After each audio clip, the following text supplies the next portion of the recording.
Well, good morning, everyone, and welcome to our first Friday that's not the first Friday of 2020. We're glad to have everyone with us this morning, and we have lots of things that we want to cover, and we want to celebrate 2019. I guess if we're doing it 2 years in a row, it makes it a tradition, and excited to be able to look at our year in review. And then we're going to talk about 2020 and some changes that we're making. We'll go on to talk about some changes in our classification process for our positions and some other upcoming opportunities there are for you to be involved in things that are happening for professional development, and a few other things about making reporting easier. So a full morning, lots of great stuff to share. Thanks for joining us this first Friday, which is the second Friday. Let's start by talking about our 2019 year in review, and I just want to start by thanking Katie Young and Michelle Wofford. Several months ago, we started talking about this, and the leadership team outlined some things that we wanted to be sure to highlight.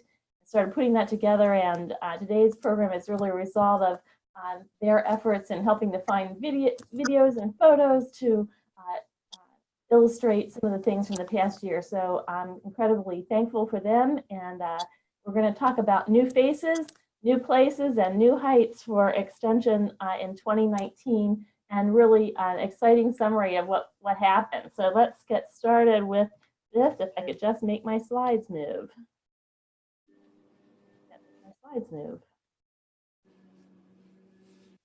Any tips, ladies, on how I make my slides are not moving now that I'm in this mode?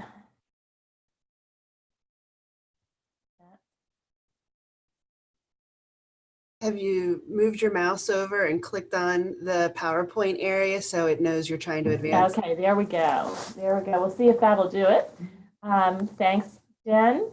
So here we have, want to celebrate one of the things in 2019 is we celebrated the legacy of Sue Snyder, and certainly a loss among us at the beginning of 2019, but the legacy that she has left in terms of the work she's done, the lives she's touched, both students and stakeholders, and particularly in developing and being involved in the Master Food Educator program has been a legacy that lives on. And so we celebrate the legacy of Sue Snyder in 2019, and certainly an important part of our memory and our year. We also had some new awards. I'm going to talk about a number of different awards. This was early in the year. We had a poster submission by Nancy Mears along with Laura Satherstein, who's one of our partners.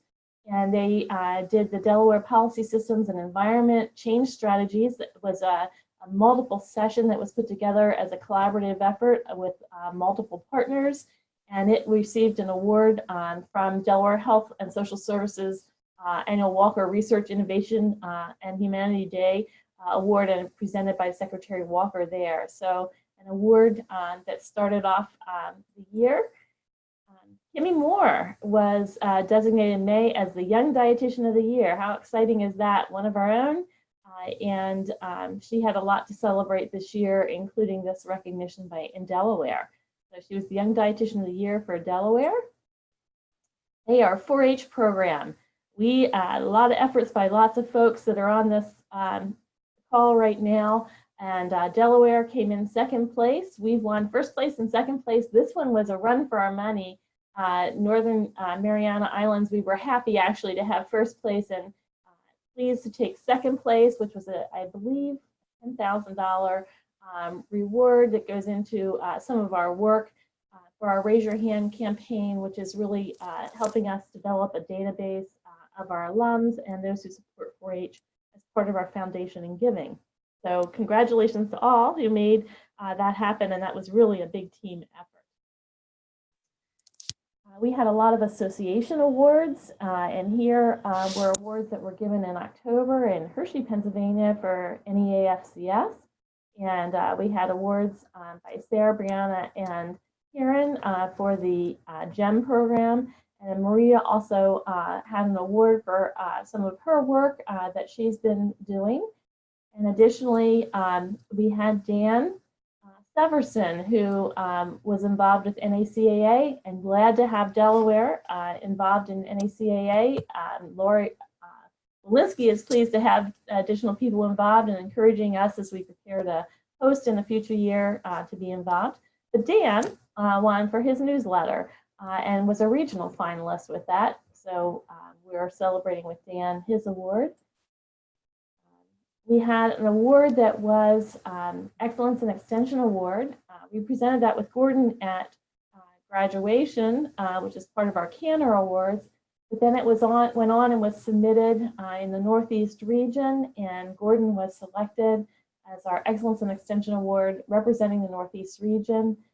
That went on to national, and he was recognized as the Northeast winner at the national meeting in San Diego in November. So at the APLU meeting. So exciting time to recognize Gordon nationally with this award. These are some of the NEA 4-H A awards. Again, the GEM program part of that, and other aspects that were part of this award from our 4-H staff. And we have a great group of our 4-H staff that are involved in their professional association. I think others that weren't pictured but received awards were Kristen Cook and Jill Jackson, and Sarah Bacall also was part of this one of these awards. So they're a part of this recognition. And then the other award that I think we're all celebrating and happy about is the $500,000 in state funding that we received in June from our state legislators. A very big award in support of all the work that all of you do all year long that has enabled us to go on and do other things and hire some new positions. We've done more hiring in the last 6 months than we probably have done at any other time that I've been here in my tenure here. And I just want to say thanks to all of you who were very much involved in making contacts and telling our story, and everything from the accomplishment reports that you write on a yearly basis to personal connections that you made. So we're celebrating that award and seeing the results of that. I'm just getting ready to share with our legislators as we get back in February about what we've done with those funding. So, big celebration for all of us. As we talk about new things, there were new degrees, lots of new degrees. Aisha is celebrating her associate's degree in March, and Alice Moore, who was with us for many years, finally, and she would add this word finally, got her associate's degree. She worked on that one course at a time over multiple years and multiple advisors, and we celebrate with her. In September, we celebrated Kimmy Moore's master's degree. I think she got that in August. Emily, we just recently announced, and we now call her Dr. Emily. And she was in to get her thesis signed yesterday, and as well on her completion, and officially graduates this May. And Brianna, we celebrate her master's degree that she received in December as well. So just an exciting time. People have been investing in themselves and their degree work, and we celebrate 2019 with these new degrees. We also had lots of new programs and some first-time things. If you see in the left, you'll remember this Day of Giving we had at UD. First-time effort for us. Michelle got us started with that, and we added to that, and we had 2 opportunities for this Day of Giving, and From the Ground Up was one of them. It raised over $1,000. It's a program that's about community gardens, and you see that in Sussex County, we are celebrating the work that's being done there. Was funded with some of these funds and ongoing efforts that are a part of that. So that Day of Giving really was a learning experience for all of us, and we'll look forward to being a part of that as we move forward for the next year. We also have a lot new in terms of programs with SNAP-Ed. Obviously, one of the programs we've been doing is Delaware FitBiz, and continue to do that, which is a workplace-based program, and doing work in the workplace around nutrition and health, and changing policies in the workplace that make for a healthier lifestyle for those employees. But also, Gina Christ has been involved with many others who are involved in the SNAP-Ed program, including our subcontractors, which are Dell State and the Food Bank. Nancy was also involved with Gina for the first time ever. We developed a statewide program around how we would collectively address the nutrition needs of people in Delaware. An RFP was written, an opportunity for new partners, additional partners to submit requests to be a part of the SNAP-Ed program in Delaware. UD continues as the implementing agency for SNAP-Ed and has that contract. And so as a result of that, major changes that started October 1 with how we're implementing the SNAP-Ed program. It now has a focus on the school age program with each of the partners taking a certain age of youth that they're working with, and a focus on both an overlap area where we have food banks that work with those particular schools that we're working with, and in-school programs that we're working with youth around nutrition education, and particularly those families who have limited resources. So a lot on the go with that. We've changed our staffing structure around that, and you're probably seeing that in your counties and knowing that we're making changes to effectively use our people resources in both FNAP and SNAP-Ed to do this work. The big changes in SNAP-Ed and our staffing this year. Also had some new programs, one that was recognized nationally as a part of our Well-Connected Communities project. Here you see the Sussex Goes Purple as part of the Well-Connected Communities project, which is a collaboration of 4-H and Family Consumer Science and the National 4-H Council that's funded by the Robert Wood Johnson Foundation. And the youth that you're seeing in the left and Go Purple are part of our effort to do a Train the Trainer, where youth mentor other youth in curriculum that helps prevent drug and alcohol and substance abuse. And on the right, you'll see some of the teens. They were actually FFA members who were trained and then mentored teens in the middle school with the program. And at right is a picture that was being a recognition of this program by the Sussex County Health Coalition. So this is really a different way of doing work, engaging the community itself in doing the work, and part of a new program, a new approach that we're taking in extension in 2019. We have lots of new programs, and you see Blake on board here. And Blake has already began a new program, which is launching and getting ready to launch in the next few weeks. Done a lot of work to get up our Master Naturalist program. The first time we've had this program, and it will kick off with some training this spring with multiple partners. And we're really excited about this work. And Blake Moore has provided the leadership along with numerous others who are working with him in that project. Jen has been very involved. Sue Barton has been involved, some of our HORT staff. And we're looking forward to having a whole new set of volunteers in a different way that we're having volunteers. We're working with other agencies and organizations, and we're training all those volunteers to be Master Naturalists, but they will be volunteers of those organizations. So it's an exciting time as we launch that, got that prepared and launched that in the Also, some new programs. There was an effort that was made in the right-hand side to have a forum of all those who are interested in our farm stress in particular, and what we can be doing jointly as a collaborative. Maria pulled this off and worked with worked with Maryland in a collaborative effort, which was based on some research and part of a grant effort to look at keeping farm families healthy, vital to sustaining our agriculture in our state.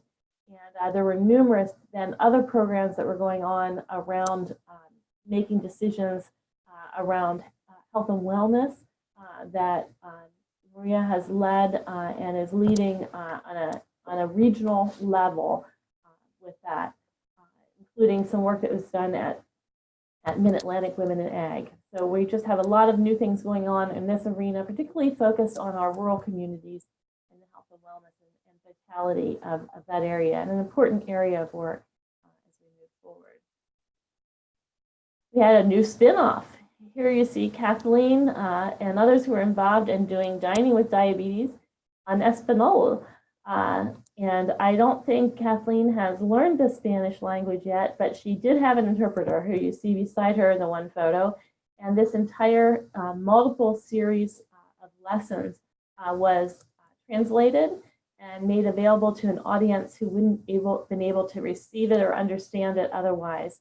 And so we're excited about this particular effort to reach our diverse audiences and to do things differently in what's a really challenging environment as a way to teach. So congratulations for this group for getting it done, and we hope to see more like that. And here's another real spin-off. So last year, we celebrated that the Peter Rabbit, the Adventures of Peter Rabbit program, Farmer McGregor's Garden, that I think all of us have seen at least once, which is out of our Sussex County Master Gardener program. Last year, it won an award that was presented at the International Master Gardeners Conference. And then it spiked interest by the sharing. So sometimes these award things are more than just recognition, but it was recognition of a program. And since then, this year, we have extension programs in other states who have picked up and are using that, including Texas Master Gardeners who have done that.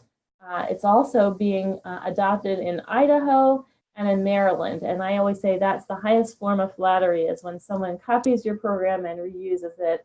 And that just gives all the greater impact. So hats off to Farmer McGregory and the Adventures of Peter Rabbit and those that support that effort. We've had some new technology, and we had our innovation teams that formed, and we're still seeing the results of some of that work. We are going to go to this now. You can see some of the work of our technology as we look at the drone over Cornwall and what it can show and does show, and the work that can be done in our agricultural program through this new technology. So an exciting time to take a look at that and to incorporate and do new technology in our programs. Now I'm going to have trouble getting back to my slide presentation here. Get this one out.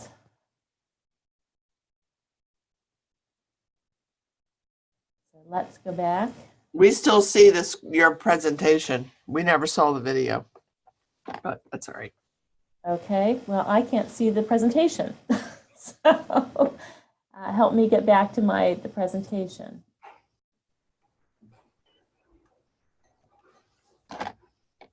You should just be able to exit out of the video. Or hit escape, yeah. I am hitting escape.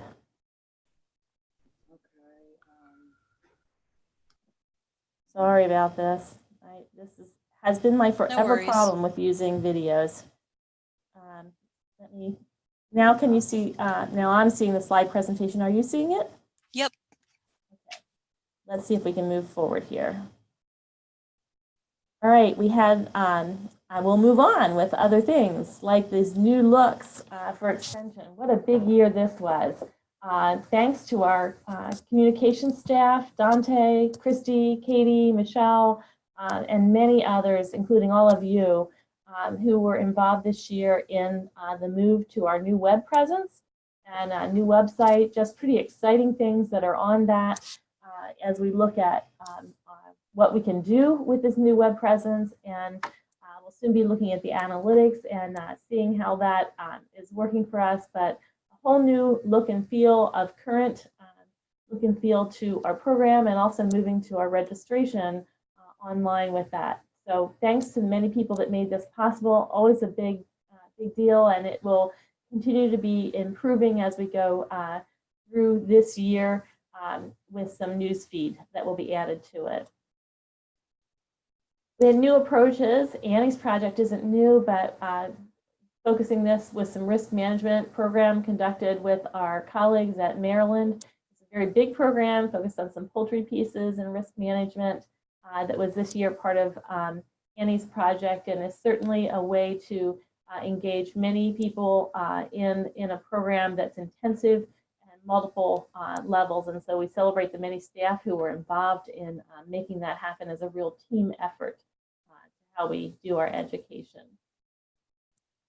Our annual conference this year was new and different, and we spent a lot of time focusing on relaxing and resetting and renewing at our annual conference. And I think a very positive feeling and esprit de corps that was part of our annual conference as we also celebrated new Friends of Extension. Of course, this was a big year for the State Fair as we celebrated a major anniversary for the State Fair. This was part of Healthy Kids Day. We see Georgie taking on a new look as part of this, but also things to celebrate as we had key contact with legislators there, demonstrations, our whole 4-H building, which is a huge opportunity to see all that's going on there with that. And it was just an exciting state fair this year, always a great place to show off our youth and the capabilities that they have as well. So you see a lot of our staff involved in that, and a special year that we shared with the Delaware State Fair this year. We had other new approaches last year at Ag Week, and we're getting ready to launch a new one, but last year at Ag Week, we had some health screenings that were done at the Ag Week to integrate some of our programs, and then our Healthy Farm and Farm Vitality piece of that work being integrated into part of Ag Week, and I know we're going to do some of that next week. We had some of our Lead Delaware Fellows. I see Kristen in the middle, who are there promoting that Lead Delaware program. And for the first year, we now have a class of, we had a class of new fellows in this current class that we had more fellows than we could take in the class. And that was a first, and it's true again as we start a new class this month. So we're celebrating the success of that. And I had a very successful Ag Week last year, and so many things come out of that Ag Week in terms of partnerships and education and learning. A huge investment of our staff, over 100 workshops in that week, and I know we're all gearing up to get ready for that, kicking off for next week.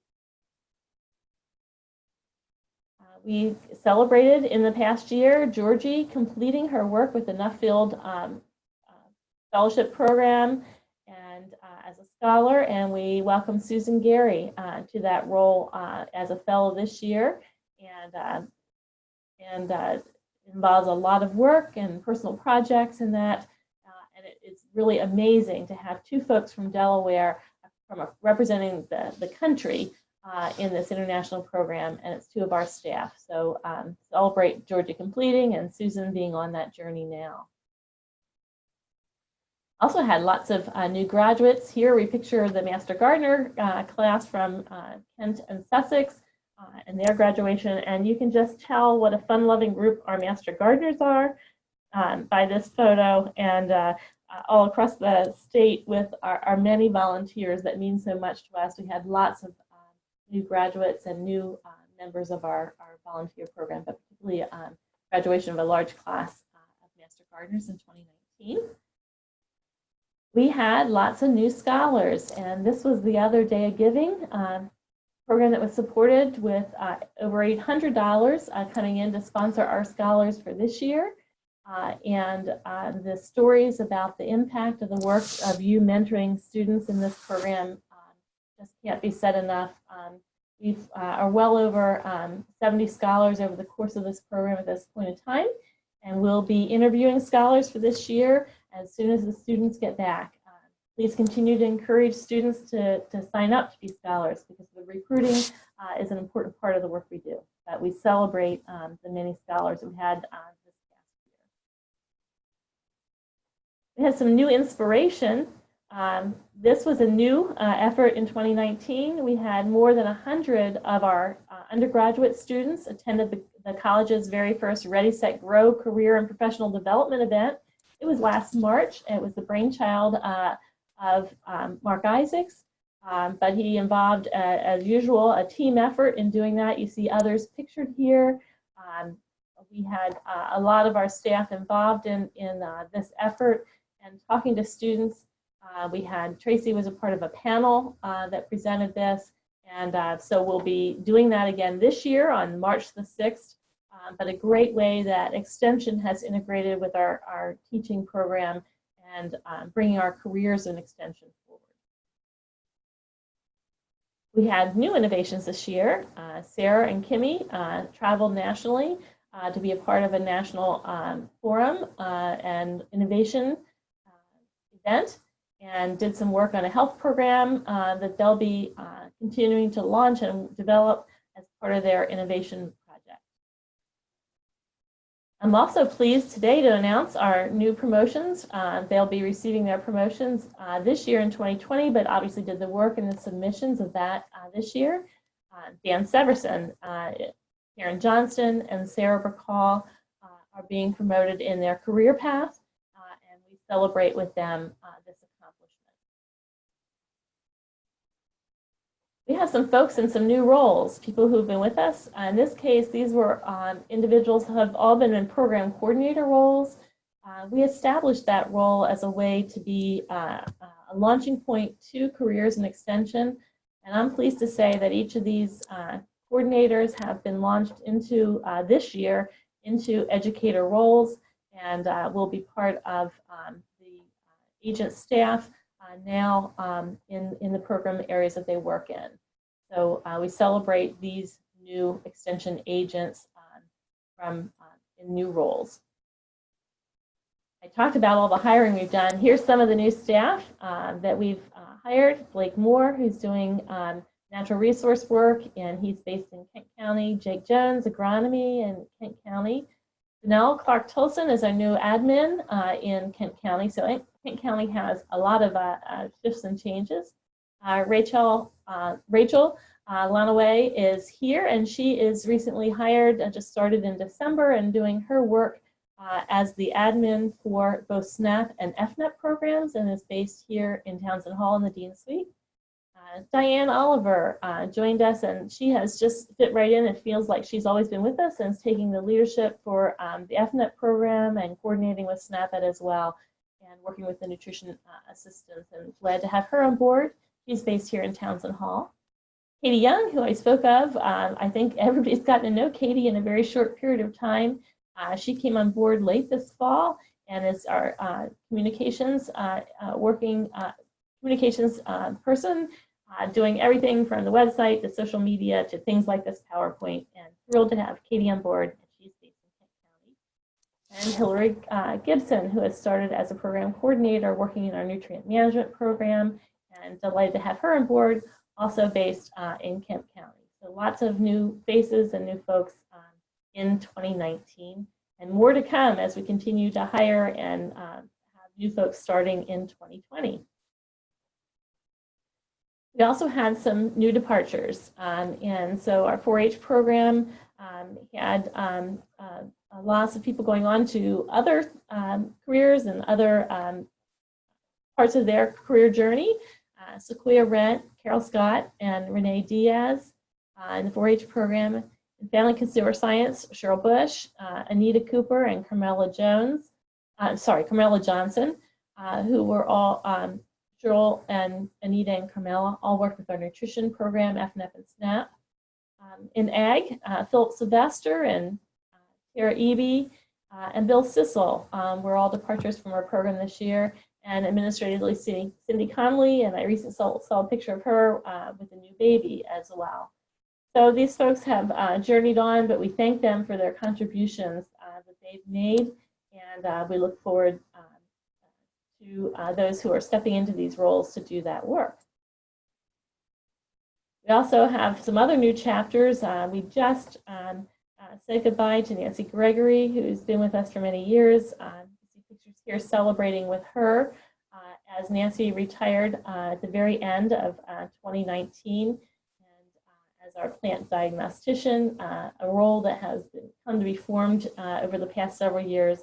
And we're in the search process for her position, but we're grateful for Nancy as we celebrate her very recent retirement. And even with the ebb and flow of life and the journeys and the highs and lows, we also celebrate all our new babies. Here we have Lindsay Hughes' new baby this year, and Michelle Vogel's baby. And I'm just saying that in terms of new heights, here's our new extension colleagues of the future.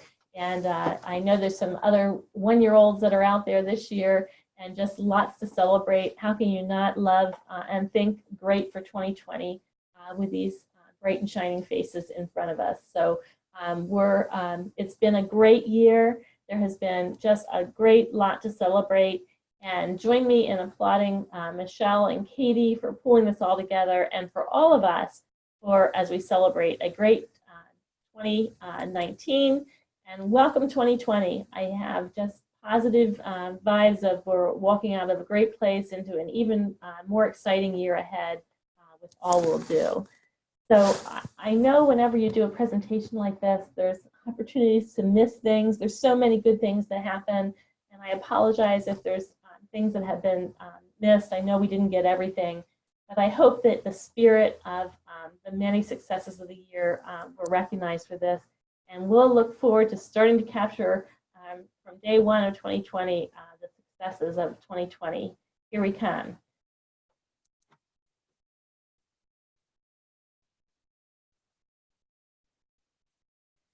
I think we probably can load this. We'll have this recorded that those who missed this have a chance to see and to hear these points of celebration. We'll consider about whether or not this is something we can add to our website, at least internally with that. So let me move forward with some new things for 2020 and some conversation that is important to have at this point in time, and where we're going with some things for 2020 in terms of our career path. Let me just start with a little bit of a background on this and where we are. We first put our career path into place in 2013. We began, soon after I got here, we began work on it and actually had it in place in 2013. And we were one of the first career paths established for the university. This was a new thing that HR was doing and putting together a career path and what would be. We had a career path before, but this is when the university was putting together across the system and trying to get some uniformity of that. And so we did do that, and we've had a career path that we've been using. With our commitment of new state funding, as I requested that funding and made the case for that funding, there were two things that I said. We needed to support our existing staff and make sure that we maintained the excellent staff we had, as well as hiring new staff and what we can add in specific need areas that we had. And so that was the purpose and the commitment that was made for the new funding that we would receive. As a result of that, I visited, starting in this summer, with Human Resources, and I requested that we could have a salary equity look at our staffing and see how that we could fair and equitable way as we walked into the future, knowing that we had a portion of dollars that we could commit to this, and seeing how we could go about doing that. As a result of that study and my request for that, HR commented that it was time to revisit our career path. And so they were willing to look at the salary equity, but not without looking at our career path.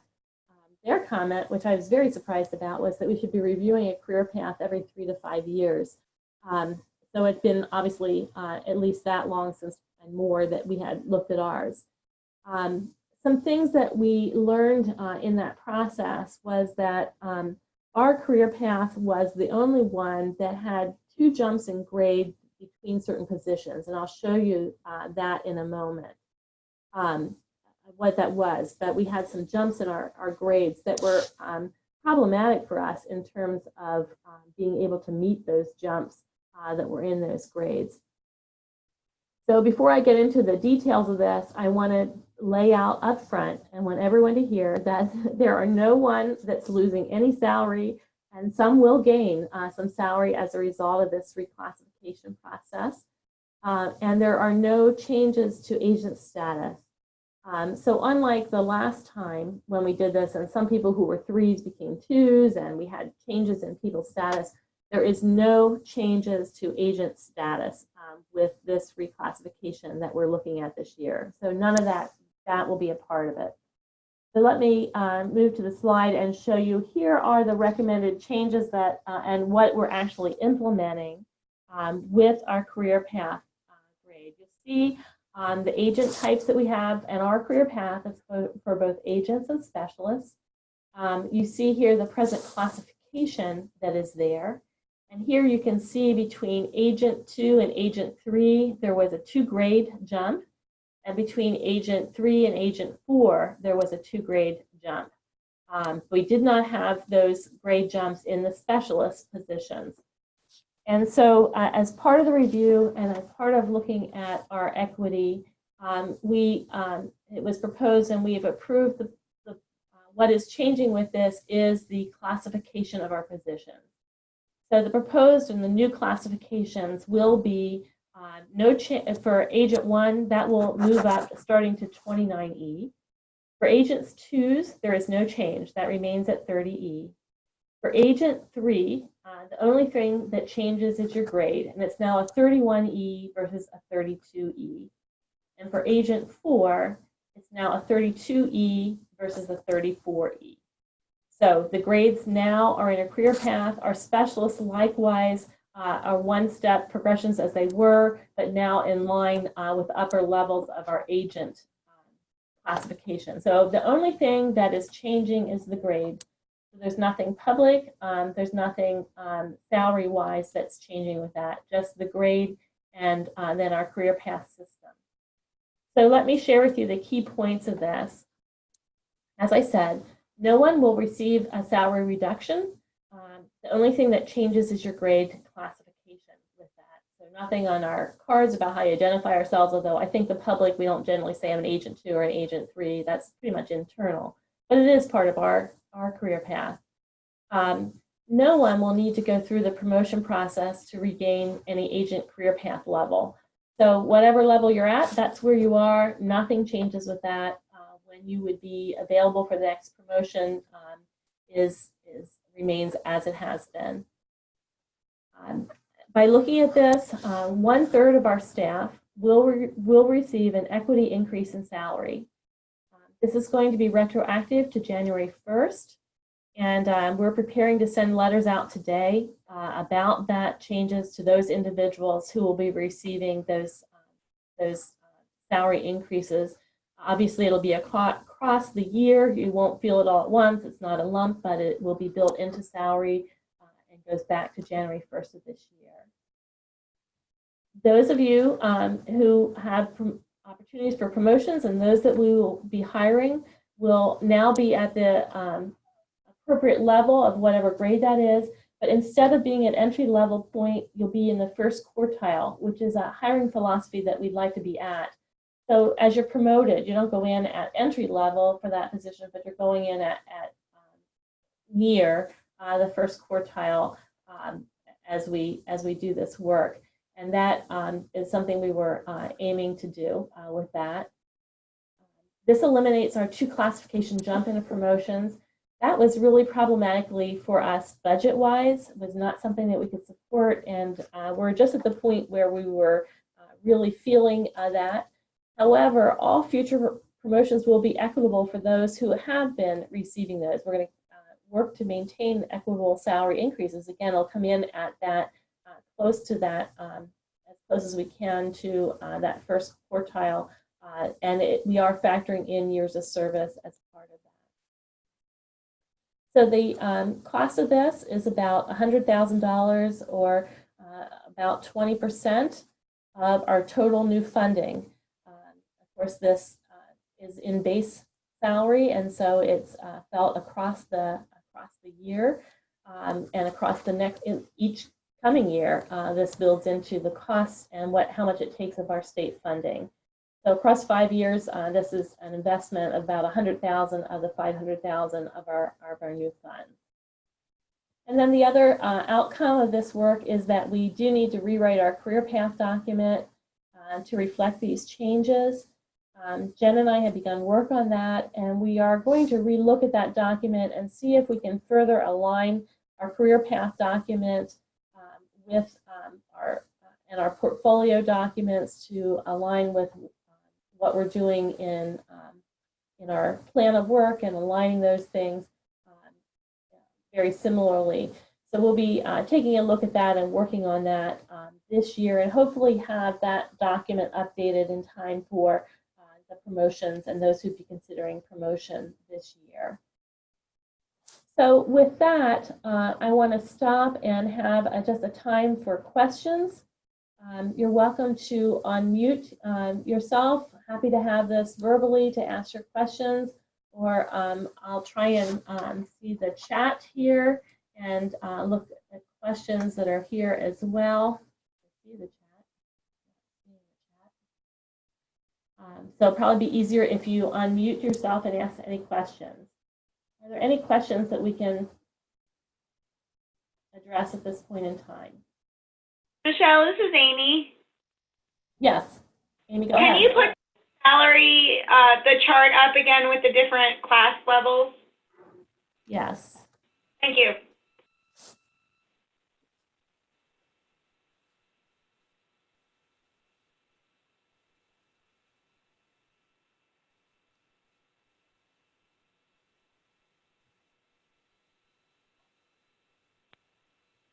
My screen is set very, I was able to see the chat, now I'm not seeing the chat. Here it is. See if there's any questions there.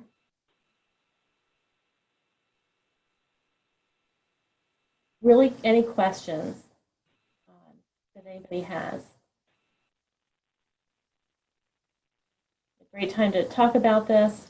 It should be very transparent in terms of what we're doing. We'll be communicating immediately to those impacted with salary equity increases. And then, as usual, people who are receiving the promotions this year will have that occur in April. Michelle, I guess I do have a question on this, seeing that I'm going through a new hire right now. Okay. So when we had talked about that position, it was the salary we had come up with was based on the 28.8. So with grant-funded positions, how's this going to work? It'll be the same, and it will work. I'll double check the numbers with you, Amy, but it should be fine. Okay, thanks. Yeah, I'll come chat with you at some point. Yeah, you're talking. I'm sorry, I didn't mean to go forward. Go back here. Get rid of my chat. The 30 agent 1 is just slightly above, but I think we're okay on that in terms of where we had that. Okay. I'll double check that with you. Okay, thanks.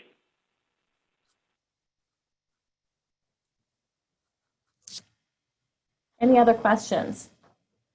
Please feel free to contact me individually. I know you may want to do that individually in terms of any impact to you. I'm here today. I'm happy to take your calls or emails and respond to any questions that you have about that. We'll go from there. And I think this is a positive thing that we're able to recognize and deal with some equity. This happens over time as we have new hires and where folks are. And I'm excited that we are able to invest in this amount of money for supporting our existing staff in moving forward. So it's not just new hires, but supporting all of you and all the work that we're doing. And I'm very happy that we're able to make the adjustment. The career path adjustment wasn't what I had set out to do, but that is part of that, and in the long term should be helpful to us as well. So that's where we are in that piece. I'm going to now turn this over to Jen. There's a couple things that she wants to talk about, changes for 2020 as we wrap up this morning's First Friday. So Jen, let me turn it over to you. Before I speak, Michelle, I see Maria did just post a question to everybody. Could you just read the question to me, please? Sure. It says, as HR is reviewing the classifications, has there been an adjustment in the salary ranges for each of the classifications? No. No, there has not. The university has not changed their salary. If the question is, has the university changed what the salary is there? That's redone on a annual basis, and that's set out, but it's not a major change in what the university is doing. I'm answering the question. Okay. That cover it, Maria? Yeah, she said thank you. So I think we're good to go. So good morning, everyone. I'm just here to remind everyone of planning and reporting. I have gone in and I think we're in pretty good shape for reporting. So thank you to everyone who was able to get that done by the end of the year. I know I had received a few messages from folks who were trying to wrap things up. So I'm going to be closing the system out. And I told Michelle that I'm going to be pulling the impact statements Monday morning. So if you have an impact statement that you had not put in yet, you have till the end of the weekend, because Monday morning they're going off to her and I'm closing out the system for 2019. But regarding 2020, I had posted in the DW a couple of times now that plans have been rolled over. Everyone is able to update their 2020 plan, but we've made some changes. So this was something that had come up at a leadership team meeting months ago, saying that, you know, even after all of these years, there's still frustration and confusion about what some of our outputs mean. I've always felt that the 18 outputs that we have repeated in every single one of our plans were a lot, and that there was probably not a lot of consistency with how people were reporting some of these things. So I proposed removing 6 of those outputs. We discussed it as a leadership team and decided to move forward with it. So this year we have removed camps, curriculum development, demonstrations, electronic applications, marketing, and program evaluation. So you'll see we've mapped, we're suggesting mapping those things to other existing outputs. So if you previously had camps listed in your plan, now you should put those activities just under face-to-face. Camps are a type of face-to-face activity. It's just, you know, it was being specific. So go ahead and put them under there. If you had previously used curriculum development, you can go ahead and put that under program planning. You'll notice we've now extended the title of that one. It's program planning, implementation, and evaluation. Demonstrations, you can now put that under a couple of different places. So it might be program planning if it's something that you are creating a plot or you're creating something for people to see. And you're basically putting your time and effort into creating that demonstration. It might be something that's like applied research, where you're doing research plots that people will eventually come out to see maybe on a field day. If you've put things in demonstrations before where it was where you were like showing people things, or doing one of those cooking demonstrations during the state fair, that's a face-to-face activity, really. So go ahead and put that now under face-to-face, or if it was a demonstration that you were doing online, put that under online activities if it was through a webinar. If you had been using electronic applications, now just go ahead and report that as an electronic outreach material. Then also marketing, we decided to do away with marketing on its own, but we changed social media to be social media and marketing. Now this is something that I plan to work with Katie on, and will probably be additional further communications with everyone. We know that we've really been asking people, go through, put those request forms in, and have Katie help you market your programs. And a lot of that marketing is really happening through social media for us now. So we thought it made sense to really pair those things together. We want to make sure that if you're delegating something off to her, though, that you're still going to be putting it in. So I'm going to communicate with her just to make sure that we have sort of a checks and balances, and we can make sure that all of our marketing activities are getting reported.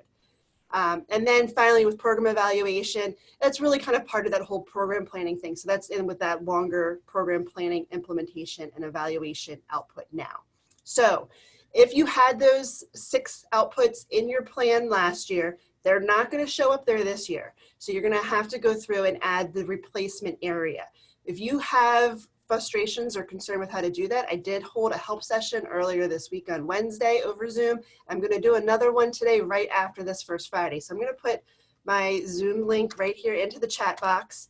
So if anyone wants to stick around and do that, or if you have any other types of questions about the planning and reporting system, just hop over after this session onto the other Zoom link and I will help take care of that for you. Are there questions on any of this? Do folks have questions about the planning and reporting system?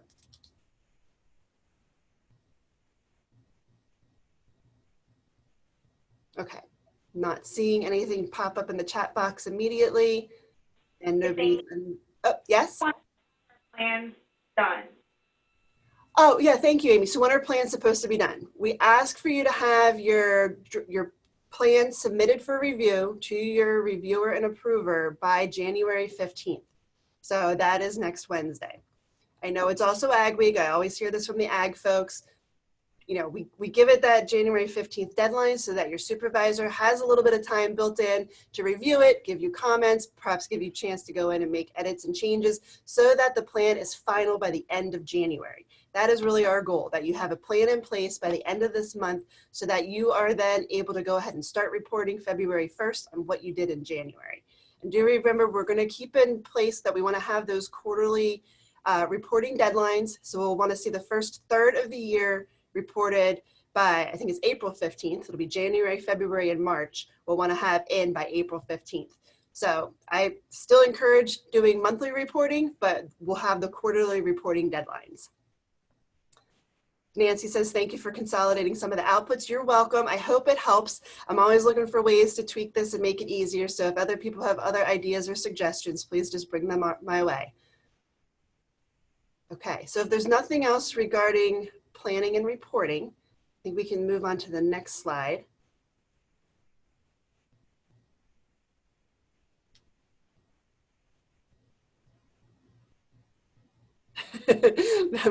Michelle, is it not moving for you?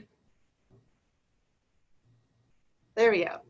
Okay, so now this is to promote our innovation skill building event. So we've talked about this on a previous First Friday, and again, it's been in the DW that the registration link is now open. I want to point out, I actually used ID Loom to create this registration page. So for those of you who have maybe not had experience using ID Loom yet, I found it to work pretty well. I would love to hear your feedback on how it was using it to register for this event. That means I want to see folks registering. We have had one team register so far, and that was Lori Walensky. She has a team. But so this event, the theme is growing prosperity in the first state. And so we're doing this with Delaware State University. E-Extension is bringing in 2 of their facilitators, and they're going through, it'll be 2 days, and they're going to go through this, it's a workbook. There's about 7 different levels. And some of the activities we did at the annual conference where we were talking about innovation, that was level 0. I was sort of to kind of define our baseline and think about where we are and where we want to go. And so this opportunity is really there for us to figure out, you know, if you have this great idea or if you're already working on something, but you just need to get it the rest of the way. These are a solid 2 days for you to sit down and really think through that project or that idea through this innovative step kit that E-Extension has developed for us. So again, this is the registration link. I'm going to, again, copy and paste this into the chat if you want to just directly click on it. And basically, it's going to ask you a couple of questions about your team members. We encourage your teams to include members of the community or your stakeholders or partner organizations. A lot of this is, we really want these projects to come out and have impact. And so, you know, they're going to be more successful if the people who you're trying to impact are involved in providing input through the development process. And so that's really encouraged. We're going to have this event. It's going to be in Dover.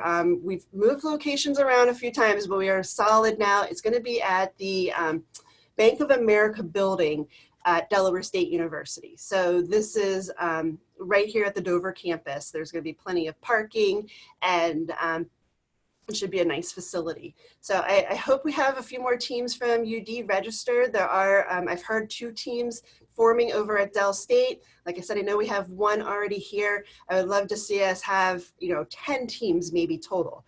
It would be really great if we could all compete. And the great thing is there's going to be money to help implement these projects. So we have the funds that Jan Seitz had endowed to us, and Dr. Rogers is going to be able to use that to help us really take these projects forward. So I'd be happy to answer questions from anyone. If you're not sure if you know if this is the type of event for you or if logistics, please let me know. And Michelle, I'm not sure if there's anything else you want to add. I'll just say that it's more than the Jan Seitz endowment that we're going to put into this. I've budgeted funds for this, and Dell State has also budgeted funds. So if you're working across the institutions, there's funds. If you're working individually as institutions, there's funds.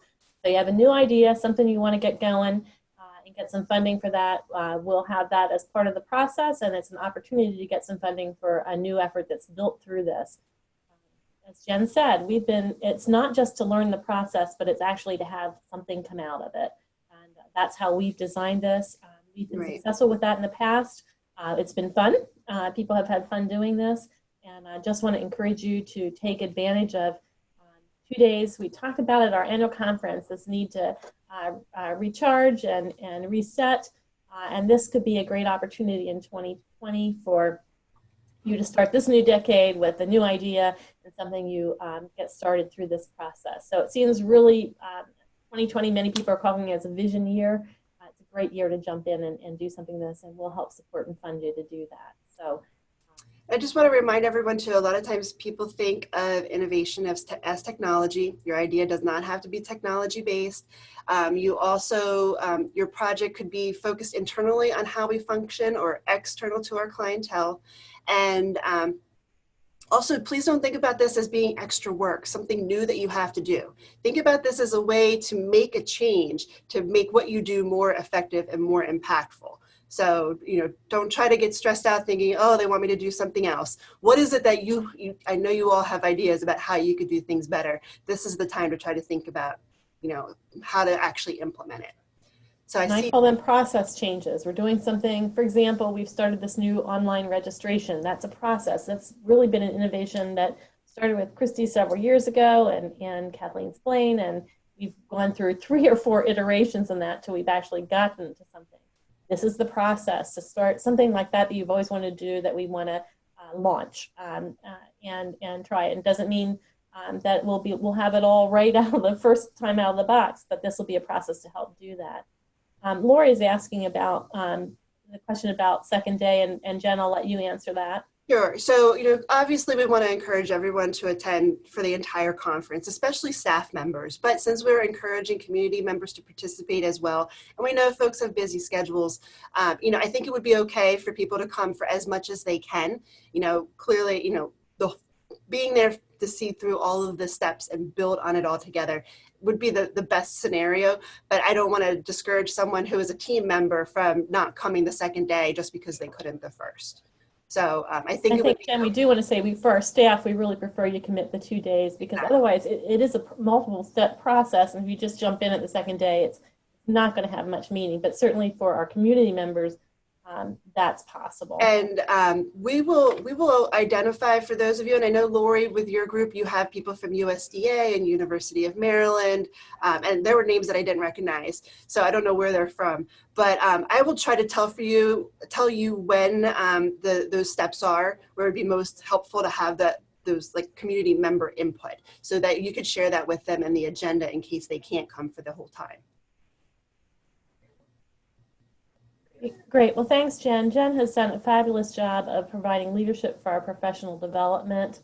And so we're excited about what we're doing. Do you want to respond to the question about future, Jen? Sure. Yeah. And Amy, I know, I'm sorry, you guys have certification sessions. So that's a great question about will we do it again. I'm not sure if we will do it again anytime in the immediate near future in person. However, I know eXtension is working to try to take some of these types of events and make them virtual. So that is something that I can get information from Annie Jones and Molly Immendorf, who are the folks who are going to be coming to Delaware for our event, and we can share that. And so that's something that your team might be able to participate in a virtual innovation skill building event sometime in the future.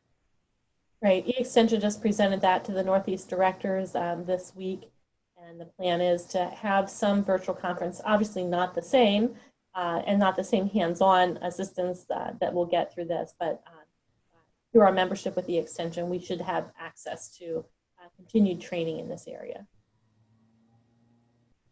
Any other questions? As we near the top of the hour. Jen, we hit it right in the button here. How's that for success here? Thank you all for joining us for First Friday. As always, we're available to respond to questions, and we are thankful for your continued participation. We're looking forward to seeing many of you. I know each of our program areas is involved in something with Ag Week next week, an exciting, important event for us. So I look forward to seeing many of you there. And until then, have a great rest of the week and weekend ahead. Thanks, everyone. Happy 2020.